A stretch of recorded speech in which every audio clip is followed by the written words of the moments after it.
आजमगढ़ में केंद्रीय बजट 2024-25 के संगोष्ठी कार्यक्रम में मुख्य अतिथि के रूप में भारतीय जनता पार्टी की प्रदेश मंत्री शकुंतला चौहान ने उपस्थित होकर बजट पर चर्चा किया।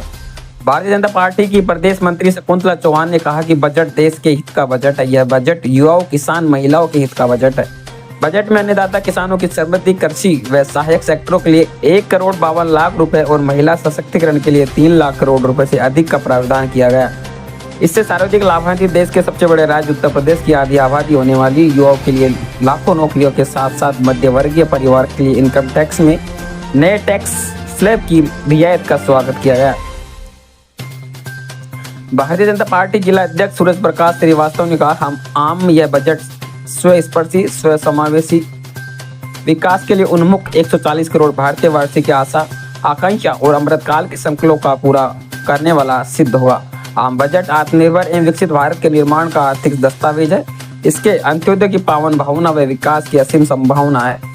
समाज के हर तबके के लिए बजट के लिए प्रावधान किया गया है। यह राम राज्य की अवधारणा को साकार करने वाला है। इस बजट के लिए प्रधानमंत्री नरेंद्र मोदी का आभार जताते हुए केंद्रीय मंत्री वित्त मंत्री निर्मला सीतारमण व उनकी टीम का अभिनंदन किया गया।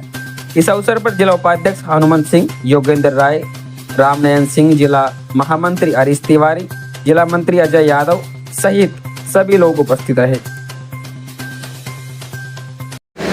इसके लिए भी एक बड़ी व्यवस्था, एक बड़ा फंड इस बजट में निर्मला सीतारमण जी ने इसकी व्यवस्था की है।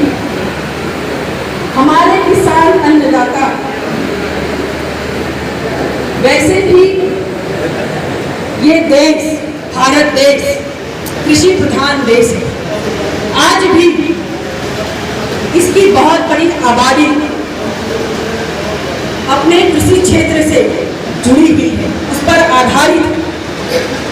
और आज के समय की मांग भी है कि कृषि क्षेत्र को जितनी ऊर्जा दी जाए, जितनी व्यवस्था दी जाए, उतना ही ये देश आसानी से समृद्ध होगा। इसलिए किसानों के लिए ये जो बजट है, नौजवानों के साथ साथ किसानों के लिए भी ये समर्पित बजट है।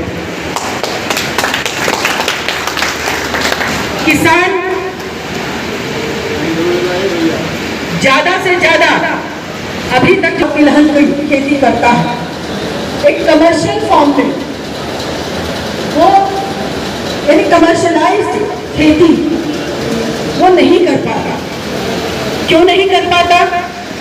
एक तो उसके पास किस तरह से कमर्शियलाइज खेती करे, उस खेती के माध्यम से वो अपने लिए धन जुटा सके, इसकी जानकारी नहीं है, पैसे नहीं है, व्यवस्था नहीं थी, मार्केट नहीं था।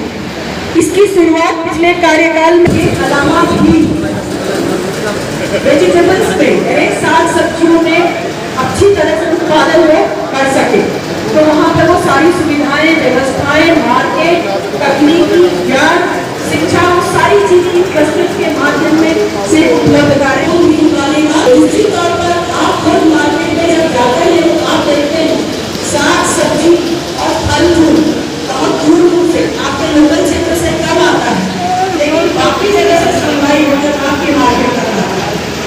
यानी कहीं और से आपके यहाँ तक आ रहा है, उसको खरीदते हैं। इसका लाभ किसानों को होगा, वहाँ की आम जनता को होगा। आम जनता उस चीज को सस्ते में पाएगी, उनका जो सही तरीके से भरण पोषण होना चाहिए वह भी उनका आसानी से होगा। इसके लिए एक बड़ा फंड, एक बड़ी बजट में बड़ी व्यवस्था, उसकी तौर पर इस बात के बजट में भूले हुए ताकि हमारे किसान भाई दाल और तिलहन के उत्पादन में भी अपना योगदान दे सके। सक्रियता के साथ जो उनके पास भूमि है उसका पूरा उपयोग कर पाए। तो यहाँ पर किसानों को भी ध्यान दिया है, चाहे हमारा जो जनजातीय समुदाय वह उनको भी सभी प्रदान करने वाला है। जो जनजाति समाज, उसके लिए 5,000 ऐसे उन्नत ग्राम बनाने की योजना भारत सरकार की है, जिन ग्रामों में तो निश्चित तौर पर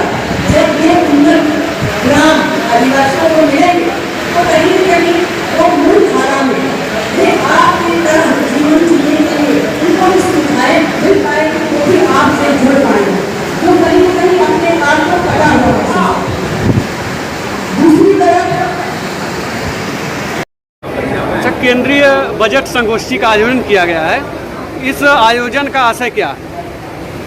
देखिए, ये जो केंद्रीय बजट पर संगोष्ठी आयोजित की गई है, इसका आशय ये है कि जो हमारे लोग हैं, हमारी जनता है, उन तक इस बजट की जानकारी नीचे तक जाए और उनके लिए क्या प्रावधान है, उनके लिए क्या सुविधाएं, क्या व्यवस्थाएं भारतीय जनता पार्टी की सरकार अपने बजट के माध्यम से दे रही है, वो उन तक पहुँचे, उसका लाभ वो ले पाए। इसलिए ये संगोष्ठी की जो है आयोजन यहाँ पर किया गया है। अच्छा, विपक्ष द्वारा कहा जा रहा है कि बजट में हमारे उत्तर प्रदेश को कुछ नहीं मिला, इसमें क्या सही है? देखिए, ऐसा नहीं है, उत्तर प्रदेश को भी बहुत कुछ मिला है और इसके पहले भी जितना उत्तर प्रदेश को भारतीय जनता पार्टी ने दिया है, शायद किसी राज्य को उतने बड़े पैमाने पर व्यवस्था शायद नहीं मिली है। और इस बार भी जो उत्तर प्रदेश है उसके लिए उन्होंने काफ़ी कुछ दिया है। जैसे अब इस बार के बजट में भी 40,000 करोड़ रुपए का जो फंड है वो उत्तर प्रदेश को दिया है, जिसके अंदर उत्तर प्रदेश को 10 नए राष्ट्रीय राजमार्ग देने की व्यवस्था भी है। साथ ही साथ जो हमारी प्रधानमंत्री ग्रामीण सड़क योजना है, उसके तहत जो हमारे ग्रामीण क्षेत्र है, करीब 2000 नई सड़कों का निर्माण की जो व्यवस्था है वह भी उत्तर प्रदेश को मिलने जा रहा है।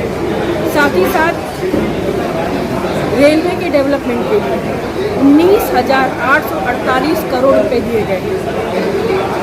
झांसी से दतिया तक 23 किलोमीटर की लाइन पर 3 ट्रैक बनाने का भी प्रावधान दिया गया है। जो पूर्वांचल के औड़िहार से सादात तक 19.2 किलोमीटर लाइन का जो है दोहरीकरण, मतलब डबल लाइन की व्यवस्था जो है वो भी करने का प्रावधान है। 22 किलोमीटर रुदौली से सोहावल तक की रेलवे लाइन को भी डबल करने की योजना इस फंड के माध्यम से उत्तर प्रदेश के लिए दी गई है। साथ ही साथ जो केंद्रीय बजट है उसमें 12 नए औद्योगिक पार्क बनाने की भी बात कही गई है। तो ऐसा नहीं है, पहले से ही उत्तर प्रदेश को बहुत यानी एम्स की व्यवस्था, मेडिकल जो हमारे कॉलेजेस है उसकी व्यवस्था, इंफ्रास्ट्रक्चर के रूप में पूर्वांचल सबसे बड़ा उदाहरण, उसके अलावा बहुत सारी व्यवस्था दी गई। तमाम हमारे इंडस्ट्रियल इन्वेस्टमेंट हो सके, जो तमाम इंडस्ट्रियल जो हमारे कारोबारी लोग हैं वो आएँ यहाँ पर लगाएं, इतनी व्यवस्था शायद उत्तर प्रदेश को मिली है। और इस बार की जो व्यवस्था, जैसे मैंने कहा भी 40,000 करोड़ का प्रावधान बजट में उत्तर प्रदेश के लिए दिया गया है, तो ये सब उत्तर प्रदेश के लिए ही तो है। अच्छा, किसानों के लिए बजट में क्या मिला? किसानों के लिए देखिए, हम कह सकते हैं कि ये जो बजट है इस बार भारतीय जनता पार्टी ने अपने 2024-25 के बजट में जो प्रावधान किया, सबसे बड़ी व्यवस्था जो हमारे नौजवानों और किसानों के लिए भी। हमारे किसान जो सिर्फ गेहूँ और इस तरह की रबी और खरीफ की जो फसलें उगाते हैं सिर्फ वहीं तक सीमित ना रहें, वो साग सब्जी फलों का भी उत्पादन बड़े पैमाने पर कर पाएँ। उसके लिए उनको जो भी सुविधाएं हैं वेजिटेबल क्लस्टर के माध्यम से वो सारी मूलभूत सुविधाएं देने की व्यवस्था की गई है। उसको मार्केट मिले, अगर ये वेजिटेबल्स और सब्जियां या फिर मान लीजिए फल वगैरह का उत्पादन हो रहा है तो निश्चित तौर पर उसको मार्केट मिलना चाहिए, ठीक है, वो मार्केट देने की भी व्यवस्था है। और दाल और तिलहन ज़्यादा से ज़्यादा वो उगा पाएँ, क्योंकि निश्चित तौर पर हमारे देश में दाल तिलहन की भारी कमी रहती है और उसके अच्छे दाम भी हैं। तो हमारे किसान एक कमर्शियल खेती की तरफ आगे बढ़ें और उनकी आय का साधन बने, इसकी भी व्यवस्था जो है भारतीय किसानों को दी गई। धन्यवाद।